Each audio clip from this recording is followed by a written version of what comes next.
बिहार में जहरीली शराब से लोगों की ताबड़तोड़ मौत होने के बाद फजीहत झेल रहे हैं नीतीश कुमार और उनकी पार्टी को सबसे बड़ा सहारा मिल गया है। बीजेपी के नेता सुशील मोदी ने आज अपनी ही पार्टी को नंगा कर दिया। मोदी ने बीजेपी शासित राज्यों का उदाहरण देते हुए कहा कि जहरीली शराब कांड हुए थे, लिहाजा नीतीश की पूर्ण शराबबंदी की नीति को कतई दोषी नहीं ठहराया जा सकता। बेहद दिलचस्प बात यह है कि सुशील मोदी ने 2016 की राजद और जेडीयू सरकार की तारीफ के पुल भी बांध दिए। बीजेपी के एक नेता ने आज कहा कि ये पता चलना मुश्किल हो गया है कि सुशील मोदी किसके साथ है। मुख्यमंत्री के गृह जिले नालंदा में जहरीली शराब से 11 लोगों की मौत होने के बाद सबसे कड़ा हमला बीजेपी के नेताओं ने ही किया। बीजेपी के प्रदेश अध्यक्ष संजय जायसवाल ने सार्वजनिक तौर पर कहा कि शराबबंदी पुलिस और प्रशासन के लोगों के लिए कमाई का जरिया बन गया है, लिहाजा सरकार को तत्काल इस कानून की समीक्षा करनी चाहिए। बीजेपी के कई और नेताओं ने जेडीयू पर निशाना साधते हुए शराबबंदी कानून की समीक्षा की मांग की थी।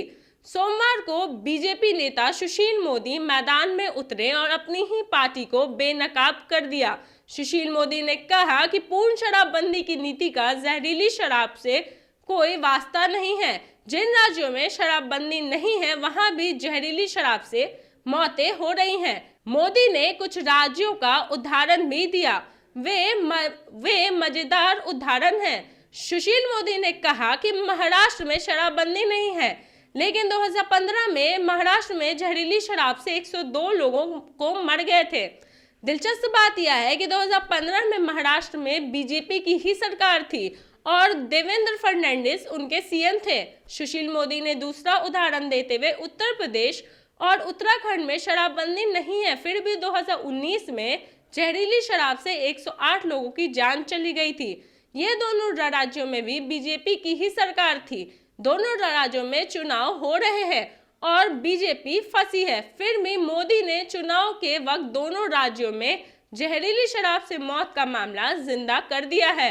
दिलचस्प बात यह भी है कि नीतीश के बचाव में सुशील मोदी जेडीयू राजद की सरकार की भी तारीफ कर रहे थे। मोदी ने ट्विटर पर लिखा है कि 2016 में जब जहरीली शराब पीने से गोपालगंज में 19 लोगों की मौत हुई थी, तब राज्य सरकार ने स्पीडी ट्रायल के जरिए 5 साल के भीतर 13 लोगों को दोषी सिद्ध कराया था। इनमें से 9 को फांसी हुई थी और 4 महिलाओं को उम्र कैद की सजा सुनाई गई थी।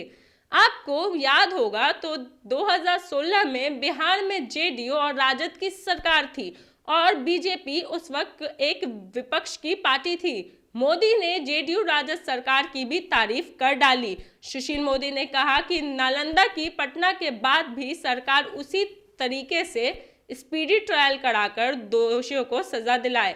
हम आपसे फिर मिलेंगे ऐसी और अपडेट्स के साथ। आप बने रहे न्यूज़ भारतवर्ष के साथ। मैं तन्वी, पटना।